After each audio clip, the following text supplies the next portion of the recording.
April 6, 1945, 1600 hours, Bungo Strait, Japan.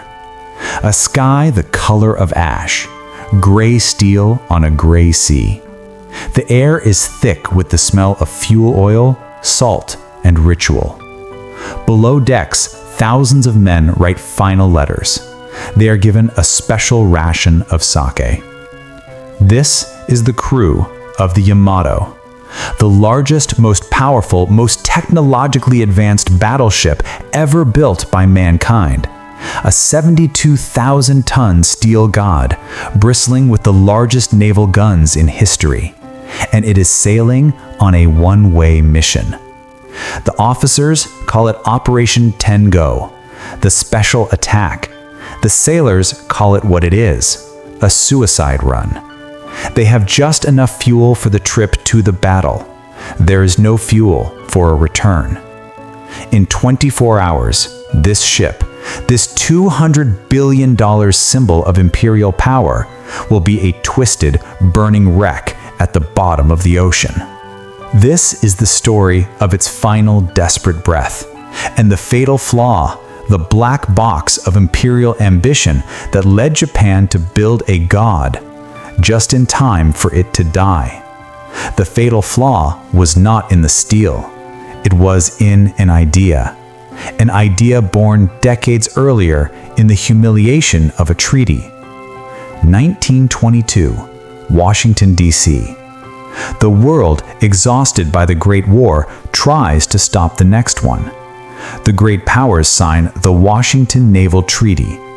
It is a simple mathematical limit on power. For every 5 battleships America builds, for every 5 Britain builds, Japan can only build 3. To the world, it is a victory for peace. To the Imperial Japanese Navy, it is a deep, profound insult. A racial slur written in tonnage. They are a proud, ancient, victorious navy, and they have been told by the West that they are permanently inferior. The treaty breeds a powerful, dangerous resentment, and in that resentment, a doctrine is born. The Japanese call it Kessen, the decisive battle. The Kessen doctrine is a fantasy born from necessity. The Japanese High Command knows the truth. They can never win a long war with the United States. America has too much steel, too much oil, too many factories. To fight America is to fight a machine that never stops. So they conclude they must not fight a long war. They must win a single, glorious, overwhelming battle, a decisive battle. They would lure the American fleet into a trap near Japan, annihilate it in one day, and force a broken-hearted America to sue for peace. But how do you win a 3 against 5 fight? The Japanese answer, quality over quantity. If you cannot build more, you must build bigger. You must build better.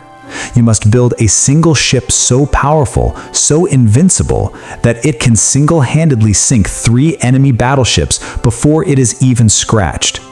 You must build a monster. The dream of the Yamato was born. November 4, 1937, Kure Naval Arsenal. The secrecy is absolute. It is the most closely guarded project in Japanese history. A massive dry dock is excavated. A 300-foot tall fence of woven hemp and steel plates is built around the site, blocking all sight lines from the nearby hills. Every worker, over 2 million of them in total, is sworn to silence on penalty of death. The project is spoken of only in code. The engineers are told to defy physics, and they do. The plans are staggering. A battleship of 72,000 tons, a full 25,000 tons heavier than any ship the Americans or British have. It will be wrapped in 26 inches of the finest armor plate ever forged, and it will carry guns that have never existed. 18.1-inch cannons. Think of what that means. Each gun barrel weighs 162 tons, the weight of a locomotive. Each shell weighs 3,200 pounds, the weight of a Toyota Corolla, and it can hurl that shell 26 miles. This ship can sit over the horizon, invisible to its enemy, and fire shells that will fall from the sky and punch through the thickest armor in existence. This is a weapon of terror, a god of steel. It is the Kessin doctrine made manifest. But even as this god is being forged, a fatal argument is splitting the Japanese Navy in two. It is the old guard versus the new. The old guard, men like Admiral Osamu Nagano, are big gun traditionalists. They believe in the decisive battle. They believe in the Yamato. But the new guard, men like Admiral Isoroku Yamamoto, see the truth. Yamamoto is a gambler, a pilot, a man who studied at Harvard. He knows America. He knows the Yamato is a fantasy. He argues, he pleads, he writes memos to the high command. The most important ship of the future, he writes, is the aircraft carrier. The decisive battle will be won, he insists, not by guns, but by airplanes. Yamamoto is ignored. The traditionalists win. The Yamato project is fully funded.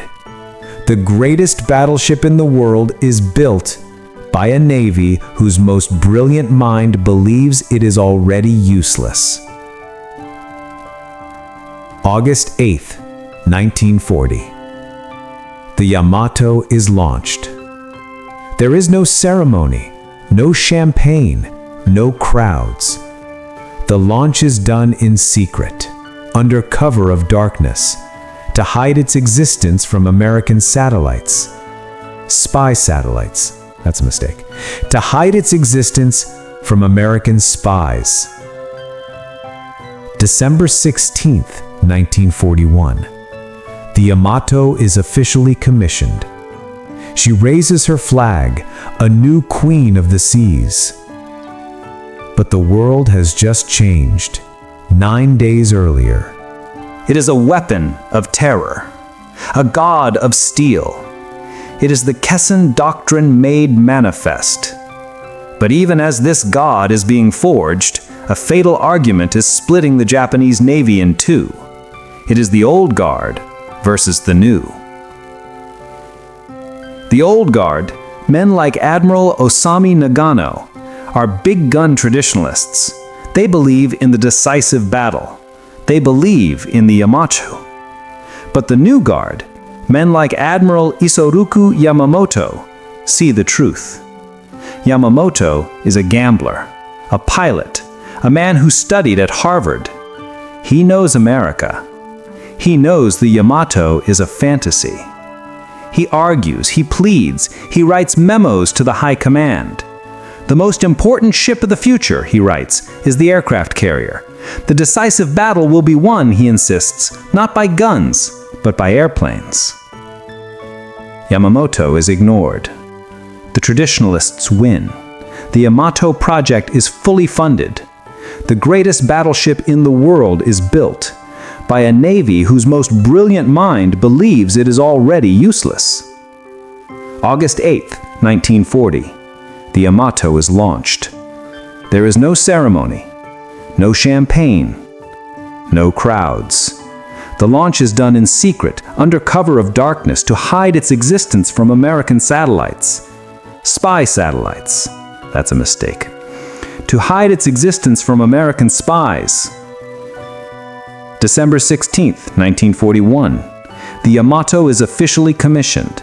She raises her flag, a new queen of the seas. But the world has just changed. 9 days earlier, December 7th, 1941. The skies over Pearl Harbor, Hawaii. Admiral Yamamoto, the man who hated the Yamato, unleashes his other weapon, the aircraft carrier. In 2 hours, Japanese planes, not battleships, sink or cripple the heart of the American Pacific Fleet. The Yamato enters the war on the exact day that its own navy proves it is obsolete. The black box of its fate is sealed before it ever fires a shot. The $200 billion failure has begun. The Yamato is now the flagship of the combined fleet. And in the war's most bitter irony, Admiral Yamamoto, the carrier man, is forced to command the fleet from the one ship he never wanted. He paces the decks of a floating palace. The ship is a marvel. It has air conditioning, it has elevators, it has, for the officers, the finest food and sake. But Yamamoto is a prisoner in a gilded cage. His real weapons, the 6 aircraft carriers that attacked Pearl Harbor, are hundreds of miles away at the tip of the spear.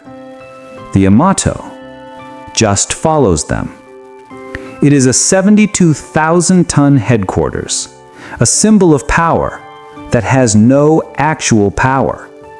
And in June 1942, that symbol is put to the test.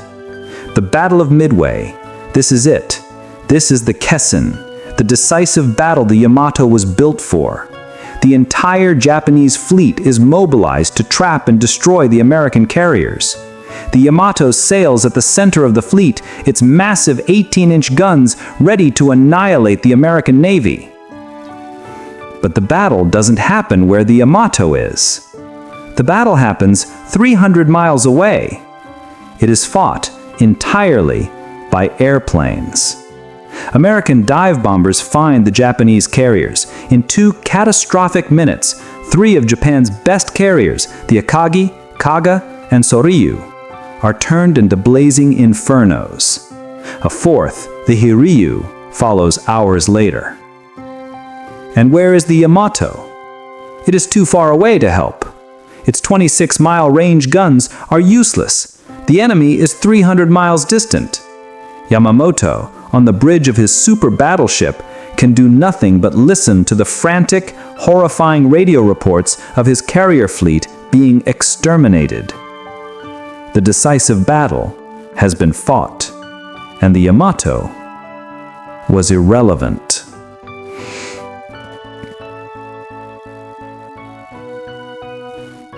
Japan loses its 4 best carriers. It loses its best pilots. It loses the war. The Yamato steams back to Japan, having never fired a shot in anger. The black box of history is now wide open. The Japanese High Command has seen the proof. The battleship is dead. The carrier is king.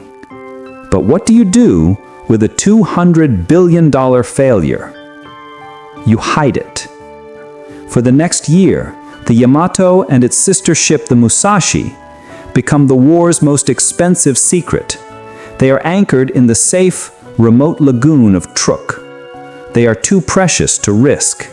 And, more importantly, they are too slow and consume too much fuel. Japan's empire is choking. American submarines are sinking its oil tankers. The Yamato is a guzzler in a nation dying of thirst. It becomes a ghost. The sailors on other ships fighting and dying in the Solomon Islands give it a new name, a name of pure ridicule. Hotel Yamato. It's a floating barracks for admirals, a supply ship. Its crew plays shogi and practices calligraphy. The most powerful weapon on earth is reduced to a symbol of shame.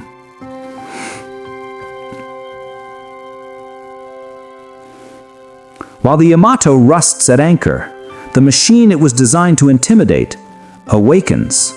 America is not building one ship, it is building hundreds. The Essex-class aircraft carrier, the Iowa-class battleship, the Hellcat fighter plane. America isn't just replacing its losses from Pearl Harbor. It is building a navy larger than all other navies on Earth combined. The decisive battle doctrine was a fantasy. The Yamato's premise was a lie. Japan bet everything on one perfect punch. America was building a meat grinder. The Japanese High Command knows the real threat now. It's not battleships, its planes. So, in 1944, the Yamato is refitted. But they don't add bigger guns. They add anti-aircraft guns. This is the ultimate humiliation. The ship designed to kill other battleships is now covered in tiny guns just to survive against airplanes.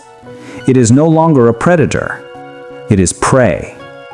But the prey will get one final chance to fight back. October 1944, the Battle of Leyte Gulf. It is the largest naval battle in human history. It is Japan's last desperate gamble. The plan is complex, insane, and brilliant. They will sacrifice their last carriers as bait to lure the American fleet away. This will allow the Yamato and the Musashi to sneak in and destroy the unprotected American landing craft at Leyte. This time, the Yamato will finally do what it was built to do. But first, the Americans find its sister ship. The fate of the Musashi. It is a terrifying foreshadowing of what is to come. The Musashi is found by American carrier planes. For 6 hours, it is attacked. It is hit by 19 torpedoes. It is hit by 17 bombs. The invincible armor is peeled open like a tin can. The super battleship capsizes and sinks, taking over 1,000 men with it. The Yamato is now alone, but the plan works. The American carriers chase the bait, the Yamato breaks through, and on the morning of October 25th, its lookouts spot the unthinkable. The American landing fleet, unprotected. Victory. But it's not the main fleet. It's a tiny, terrified group of American destroyers and escort carriers, codename Taffy 3. These are the slowest, weakest ships in the US Navy. Against them is the Yamato. It is a lion versus a handful of sheep. The Yamato opens fire. For the first and only time in its life, the 18-inch guns fire in anger. The shells, the 3,200-pound shells, they are so big that they are useless. They are designed to penetrate 20 inches of armor. They pass straight through the unarmored American destroyers without exploding. The black box of Taffy 3 is one of courage. The American destroyers, in an act of suicidal bravery, charge the Yamato. They fire torpedoes, they lay smoke. The Yamato's captain, stunned by the ferocity of the attack, is forced to turn away to dodge torpedoes. He is a god being chased by insects. And then, the black box of the Japanese command fails. The Japanese admiral, confused by the smoke, terrified of the imaginary American fleet returning, and believing he has already won, gives the order to retreat. The Yamato turns around. It runs. It had the decisive battle in its grasp, and it ran. The war is over. The Yamato has failed. It limps back to Japan, damaged by American bombs, its reputation, its purpose, its entire existence, a failure. 1945. Japan is a graveyard. The B-29s have burned its cities to the ground. The submarines have starved its people. The Imperial Navy has ceased to exist. There is no fuel, there are no carriers, there is no hope. America invades Iwo Jima. America invades Okinawa. The homeland is next. In a bunker in Tokyo, the high command meets. They are no longer strategists. They are high priests of a death cult. What is left to sacrifice? The kamikaze and the Yamato. Operation Tengo, the special attack. The plan is drawn up. It is, by every military definition, insane.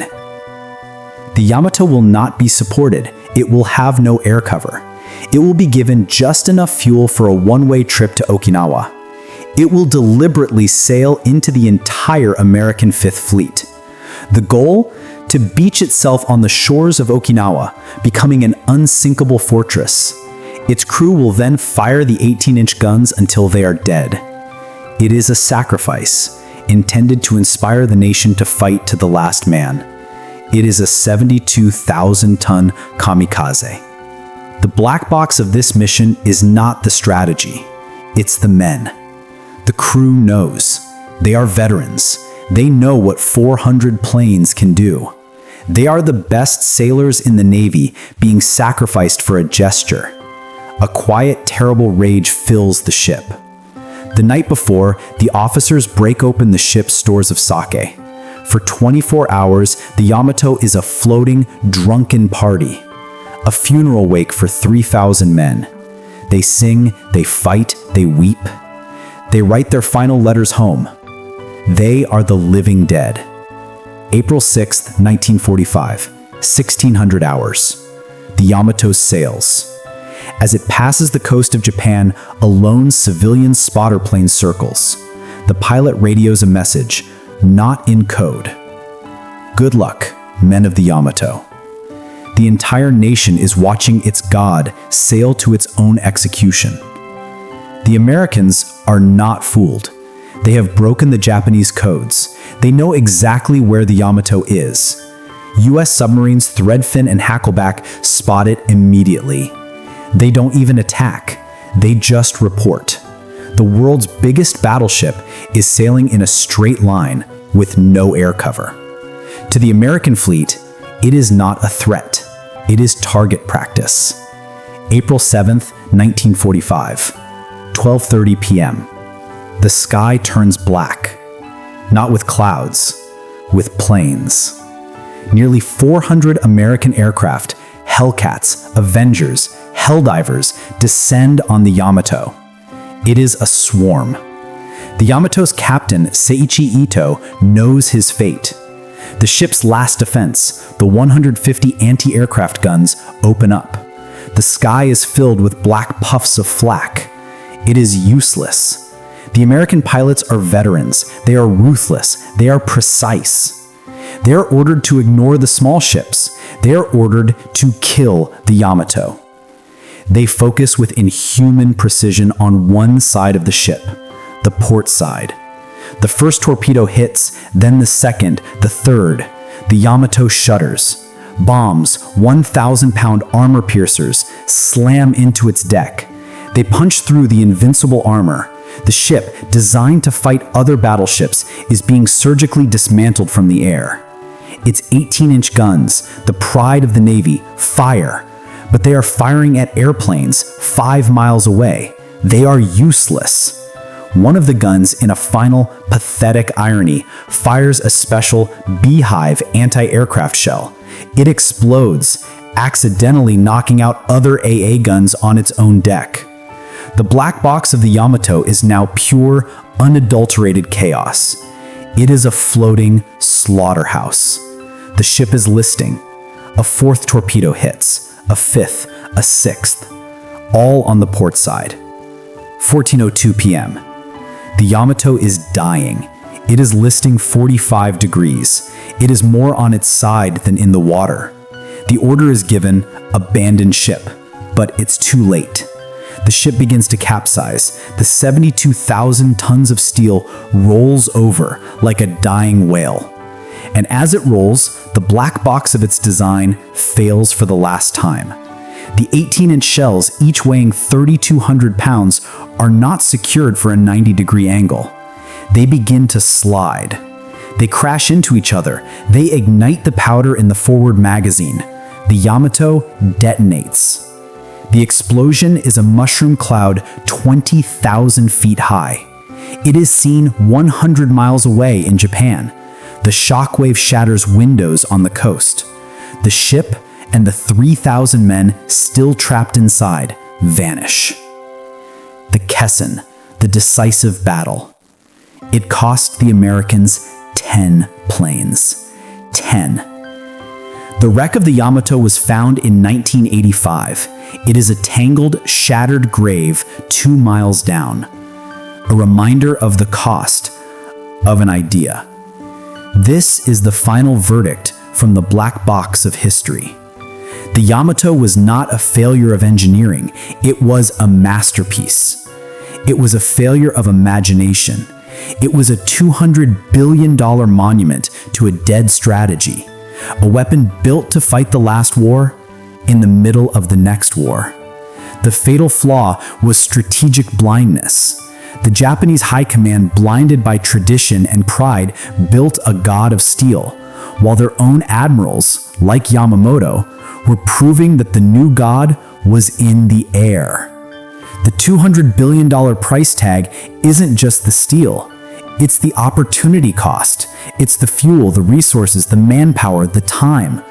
What if that steel, that engineering genius, had been used to build 10 more aircraft carriers or 10,000 more fighter planes? The Yamato was not a ship. It was a fantasy that cost an empire everything. It was built to be a trump card, but it became a gilded cage. It was built to be a predator, but it lived as prey. It was built to be a god, but it died like a sacrifice.